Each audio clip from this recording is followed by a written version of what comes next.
ejemplo, el único presidente indígena que ha tenido Colombia, el general progresista José María Dionisio Melo y Ortiz, derrocado y perseguido por los conservadores, encontró refugio y combatió en Chiapas, en México, en el ejército liberal de Ángel Albino Corzo, representante fiel de las ideas reformistas y libertarias del mejor presidente que hemos tenido en nuestro país, Benito Juárez García, un indígena zapoteco que fue considerado en su tiempo como el benemérito de las Américas. Es importante recordar que luego de proclamarse las leyes de reforma en nuestro país y de que el movimiento liberal encabezado por Benito Juárez derrotara al conservadurismo, este agrupamiento reaccionario acudió a Europa para traer a Maximiliano de Habsburgo y establecer un imperio con el apoyo de Napoleón III, quien envió 30,000 soldados para invadirnos. En ese entonces el ejército francés era el más poderoso del mundo. Juárez resistió y en esos momentos difíciles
su hombre de confianza, el periodista y escritor Francisco Pereira Castro, así como el célebre general Rafael Uribe, también amigo de Maceo, y quien habría de inspirar a Gabriel García Márquez para darle vida al coronel Aureliano Buendía en su célebre novela 100 años de soledad.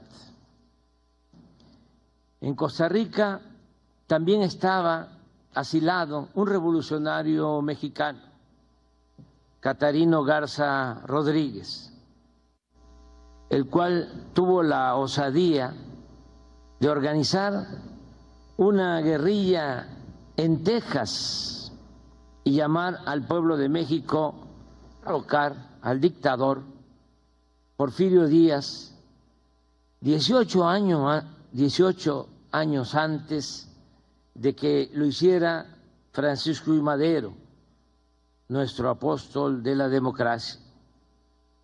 Catarino llegó a Costa Rica y tenía dos opciones: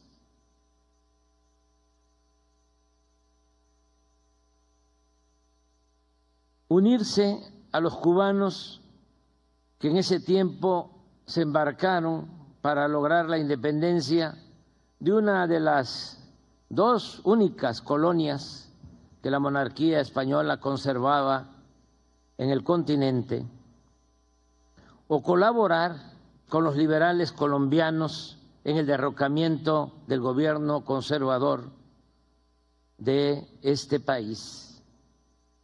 En ambos casos, como él mismo decía, se trataba de ayudarlos para que luego lo ayudaran a él en su lucha contra Porfirio Díaz, a quien llamaba el zar de México. En una carta a su esposa, Catarino escribía: quizá me sea necesario ayudar a otros pueblos primero para que después me ayuden a mí. Con este ideal de revolucionario internacionalista, en marzo de 1895, Catarino, encabezando a 30 guerrilleros, salió de Puerto Limón, Costa Rica, para desembarcar en Bocas del Toro, del entonces departamento colombiano de Panamá.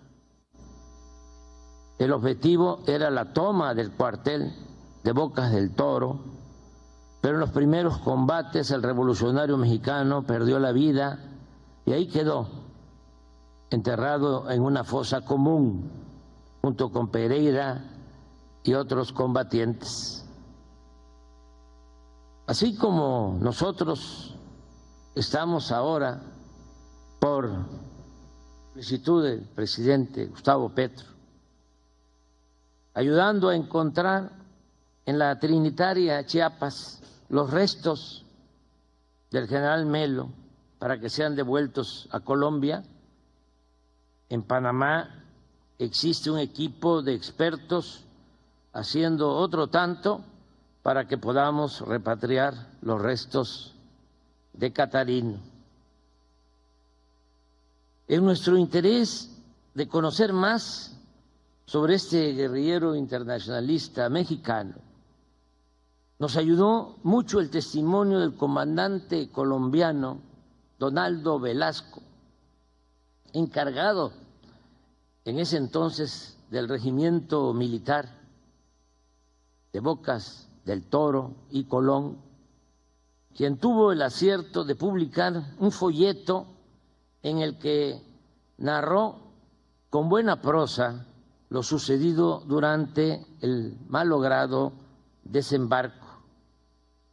A pesar de su conservadurismo, Velasco dejó de manifiesto su profunda admiración por Catarino Garza, al sostener: no era en mi concepto el bandido vulgar que retratan los norteamericanos. Aún después de muerto, inspiraba respeto. En un recuento somero y en homenaje a estos hombres de ideales revolucionarios, el mismo año que murieron Catarino y Pereira, dejó de existir José Martí. A Maceo lo asesinaron en 1896, a Rosas en 1901. Poco después, en México, ofrecieron su vida por la justicia y la democracia Francisco I. Madero, Emiliano Zapata, Francisco Villa, Ricardo Flores Magón y muchos más.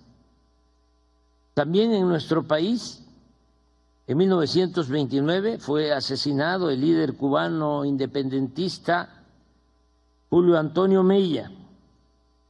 En 1934, en Managua, fue traicionado y ultimado Augusto César Sandino, el general de Hombres Libres, 1948. Hicieron lo mismo aquí, en Colombia, en Bogotá, con el político liberal Jorge Eliezer Gaitán. En tiempos más cercanos fueron víctimas del conservadurismo y de la arrogancia hegemónica el insigne guerrillero Ernesto Che Guevara y el más demócrata de los políticos latinoamericanos, Salvador Allende, así como muchos héroes anónimos olvidados pero benditos, y otros que seguirán surgiendo, porque la lucha por la dignidad y la libertad de los pueblos es una historia sin fin. Amigo, hermano y compañero presidente Gustavo Petro, como usted y otros colombianos saben, nuestros pueblos siempre se unirán en la búsqueda de la libertad, de la justicia, de la democracia y en la defensa de nuestras soberanías. Tuve la fortuna de conocer y ser amigo del Cervantes de nuestra América, Gabriel García Márquez, quien decidió tener como segunda patria a nuestro país. Este hombre inteligente, respetuoso y humanista siempre llevaba a Colombia prendida en el corazón y al mismo tiempo defendía sin titubeos el derecho inalienable y sagrado de la soberanía de los pueblos de nuestra América. A diferencia de otros que optaron por la indefinición y el coqueteo con la oligarquía y los poderes hegemónicos, el Gabo prefirió ponerse cera en los oídos para no escuchar el canto de las sirenas. Yo vengo a Colombia ahora, presidente Petro, a decirle lo evidente, que usted puede contar con nosotros, que conocemos su trayectoria como luchador social, que admiramos su honestidad y su patriotismo. Celebramos que Colombia y su pueblo estén viviendo un momento estelar en su historia fecunda, sobre la hermandad de nuestras naciones. Déjenme presumir, baste recordar lo que antes se decía en Colombia: los de la oligarquía de aquí se creían ingleses, los de la izquierda de aquí franceses, pero los del pueblo colombiano, el pueblo colombiano se sentía mexicano. Que viva Colombia y que viva México.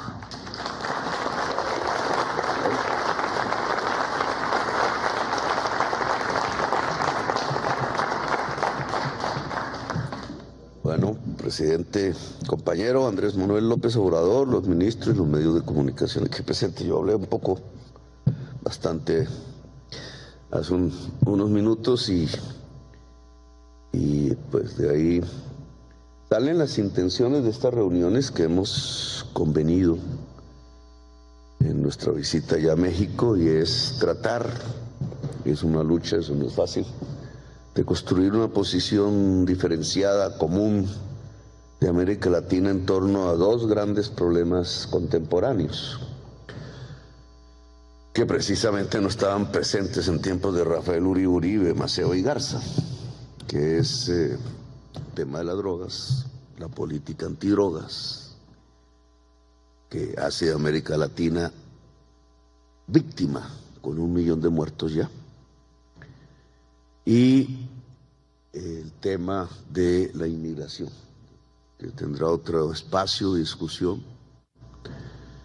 Colombia parecía no estar muy en el escenario de las grandes migraciones mundiales, de los éxodos, le llamo yo, el éxodo, que como el Papa Francisco dice, trae nuevas esclavitudes. Y lo hemos probado ahora de una manera casi que protagónica. Colombia se ha convertido en un centro de recepción masivo de migrantes que quieren ver el país como país de paso, no quedarse aquí. Que arranca con una mala política, igual que este tema de las drogas se ha convertido en una mala política que no deja sino sangre y muertos y destrucción democrática a su paso. En vez de concentrar el esfuerzo en reducir la demanda, el consumo, etcétera. En el caso de la migración fue el bloqueo económico lo que empezó a lanzar una serie de oleadas poblacionales, de éxodos, primero de Venezuela hacia Colombia. Nosotros, más que bien, y hay que decirle a Duque que se le felicita, no provocó una política xenofóbica. Teníamos ya una fuerte relación, millones de colombianos habían pasado a Venezuela en tiempos diferentes. Y eso se volvió un boomerang. Ese flujo se repartió por toda América, inició como en una especie de imitación otros flujos de otros pueblos, ecuatorianos, colombianos, haitianos, afganos, chinos, de muchas partes de Asia, y empezó un flujo partiendo de Colombia por el tapón del Darién, se llama así, una selva inhóspita. Comenzó por centenares, ahora son miles al día, 3.000 más pasan al día, con niños, con niñas, mujeres. Se vuelven 6.000 al llegar a México y se vuelven 7.000 al llegar cada día a la frontera con los Estados Unidos, y tenemos entonces un problema americano. El problema inició con un bloqueo.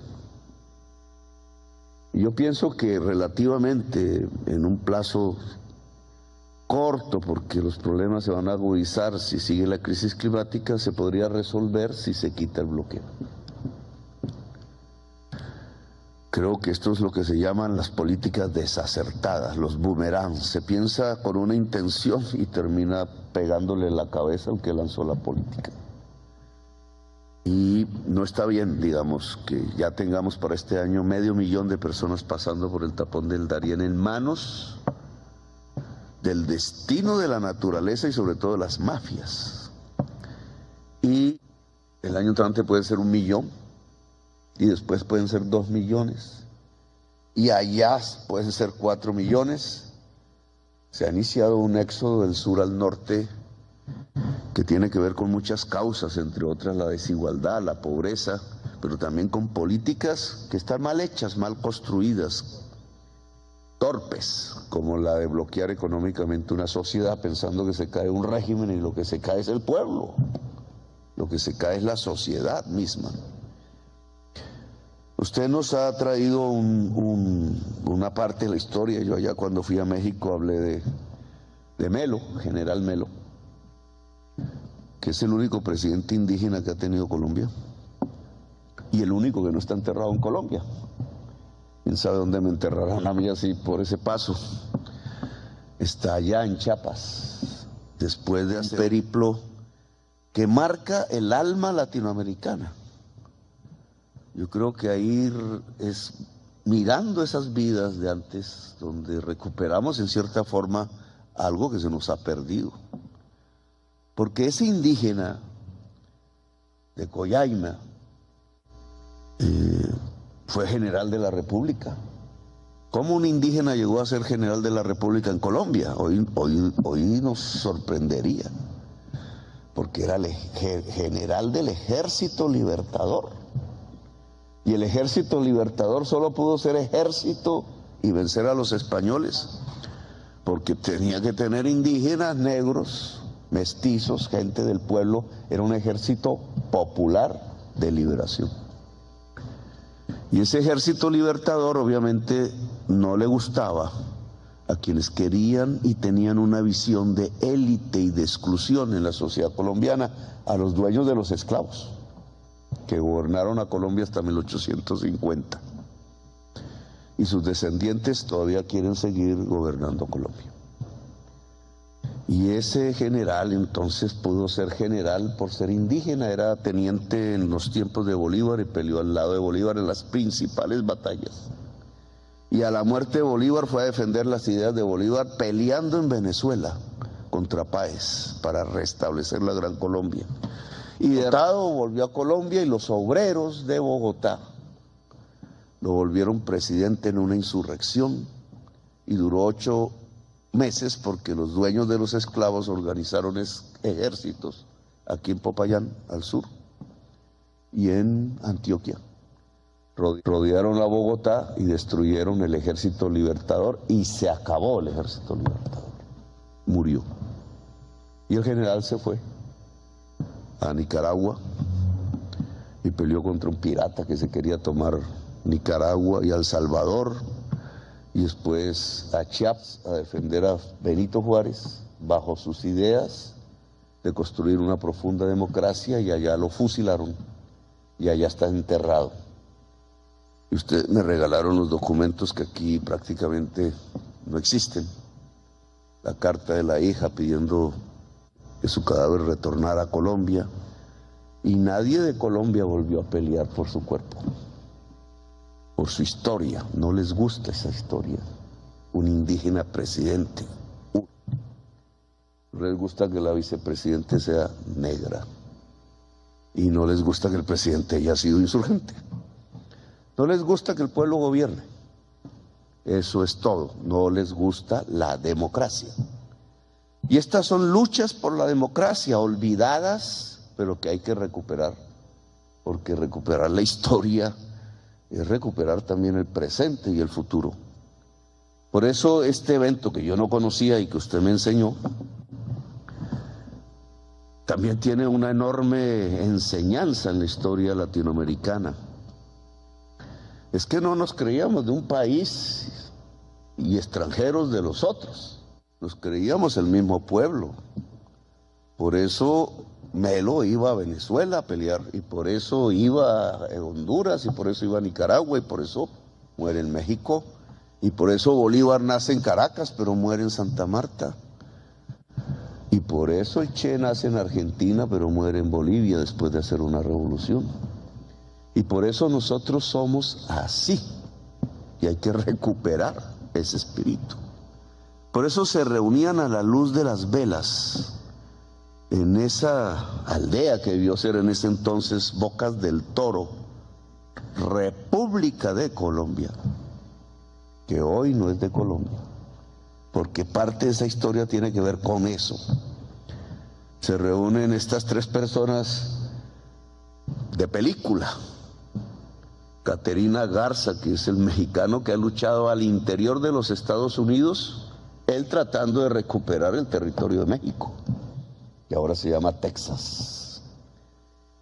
Antonio Maceo, que lucha por la independencia de Cuba, y Rafael Uribe Uribe, nuestro general de las 1000 batallas, que muere asesinado en 1914 a hachazos frente al Congreso de Colombia. Era el único senador liberal en medio de un Congreso conservador. Había hecho un acuerdo de paz. Todo esto es importante. Había hecho un acuerdo de paz con los conservadores después de la guerra de los 1000 días. Esa guerra le permitió a los Estados Unidos quitarnos Panamá. Por eso Bocas del Toro ya no es de Colombia. Era de Colombia ahí. Estaban reunidos los revolucionarios liberales queriendo profundizar la democracia en toda América en un pueblo de Colombia, a la luz de las velas, gozando la insurgencia.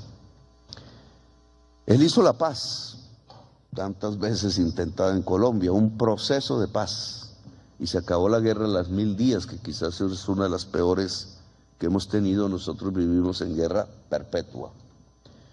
Y después de hacer la paz, dando sus discursos en el Senado, sale un día y a los pocos metros de la salida del Congreso de la República, con hachas lo matan. 2 personas, al parecer, contratadas en ese momento por el jefe de la policía y la curia.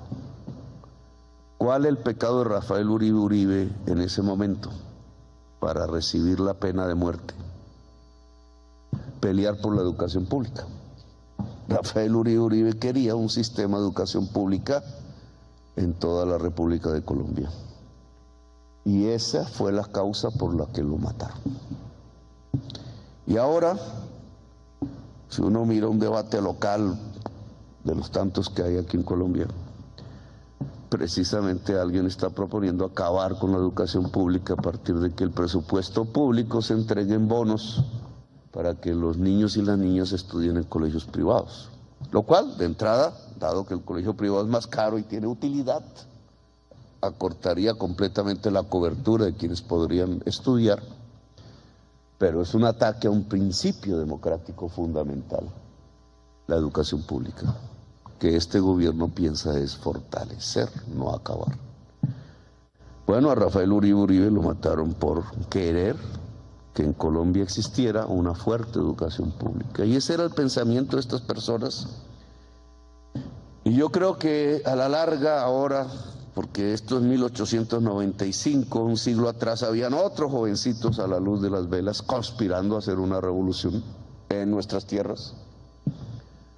Los Nariño, los Camilos Torres, los Carbonell, los Mirandas, los Sucre, todos muchachitos y muchachitas como Manuelita Sáenz y La Pola. Un siglo después son ellos y estamos otra vez un siglo después y ahora somos nosotros. Y ese nosotros y nosotras tiene que volver a este espíritu, y es que no tenemos fronteras en realidad, que somos un mismo pueblo con similares problemas, en una diversidad intensa y con una enorme capacidad de construir belleza.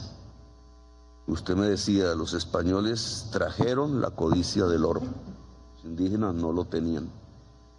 No había codicia por el oro en estas tierras. Fue de allá que vino ese contravalor, y por eso tantos muertos. Ahora hay otros valores que hay que volver a restablecer en nuestras sociedades: la libertad real, no la libertad de mentiras, de que es que yo puedo ir a comprar en la tienda, sí, si no tienes plata aquí, no tienes libertad, se acabó la libertad. No, la libertad integral del ser humano, la democracia profunda. La democracia profunda es que vuelvan a haber presidentes indígenas y mujeres, y negros y negras, y toda nuestra diversidad en el poder, porque no podemos dividirnos entre unos tonos de piel y otros tonos de piel. Eso es propio de Hitler, un criminal. Y la paz, y poder darle al mundo, porque somos creadores de belleza. Ahí está Gabriel García Márquez, usted lo menciona. Ese boom latinoamericano que yo leí de joven, de escritores y escritoras poderosas de todos nuestros países, entre los cuales estuvo Gabriel García Márquez, que nos enseñó a nuestra generación, porque nacimos a partir de su literatura hermosa, de la magia, de enseñarnos qué es Latinoamérica. Ahora yo trato de mirar las emanaciones artísticas de nuestra juventud latinoamericana y encuentro el mismo boom, bajo otros formatos y de manera invisible. No salen las emisoras, se encuentran en las redes, poetas del rap. Me he puesto a estudiar esos temas, a Molotov y a tantas expresiones modernas un poco ajenas a nosotros, pero absolutamente poéticas y tan intensas como fue la escritura del boom latinoamericano. Muchacho que mataron llamado Cancerbero, venezolano, que cuando uno empieza es un poeta maldito, igual. Empieza uno a descifrar los versos y empieza a encontrar el mismo alma latinoamericana del boom de García Márquez, de los poetas, de Pablo Neruda, al cual mañana vamos a encontrar.